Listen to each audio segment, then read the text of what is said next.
मिलता है आज से किसी न किसी शक्ल में नई पीढ़ी के साथ नए रिश्तों का सफ़र। 20 साल बाद लौट कर आई है अरमान और अभीरा की बेटी मायरा।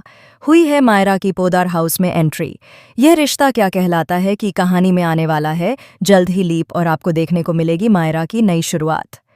जी हाँ दोस्तों, कहानी में जल्द ही आपको बहुत बड़ा बदलाव देखने को मिलेगा। अरमान और अभीरा एक दूसरे के लिए बने हैं, यह तो आप भी जानते हैं। लेकिन इनके बीच कई बार गलतफहमियां आईं, दीवारें खड़ी हुईं, फिर भी इन दोनों का रिश्ता बना रहा। इनके रिश्ते में किसी तीसरे की कोई जगह नहीं रही और यह बात अब हर कोई जान चुका है। लेकिन दूसरी तरफ अरमान और अभीरा का सफ़र जल्द ही खत्म कर दिया जाएगा। जी हाँ, होने वाली है अरमान और अभीरा के प्यार की हैप्पी एंडिंग और शुरू होगी नई पीढ़ी की कहानी।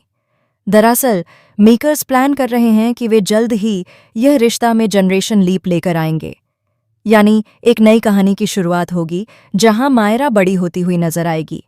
अरमान और अभीरा की बेटी मायरा, यानी आप सभी की प्यारी सी पुकी, अब बड़ी होकर फाइनली लौटने वाली है। आते ही वह सबसे पहले अपने मम्मी पापा को खोजेगी, लेकिन उसे यह खबर मिलेगी कि वे अब इस दुनिया में नहीं रहे। जी हाँ दोस्तों, जल्द ही आपको शॉकिंग ट्विस्ट और ट्रैक देखने को मिलेगा जहां अरमान और अभीरा इस दुनिया को अलविदा कह चुके होंगे और उनके नए सफ़र की शुरुआत अब मायरा से होगी। मायरा ही आखिरी अलविदा कहेगी और कहानी अब उसी पर केंद्रित होगी। लेकिन सवाल यह है कि मायरा के किरदार में कौन नजर आएगा, यानी अरमान और अभीरा की बेटी पुकी का किरदार कौन प्ले करेगा? क्या खुद समृद्धि या फिर कोई नया चेहरा जो ये रिश्ता क्या कहलाता है में लीप के बाद जुड़ेगा? नई पीढ़ी की शुरुआत तो होगी, लेकिन क्या पुराने किरदार जैसे विद्या, दादीसा, महेश, मनीष शो से जुड़े रहेंगे?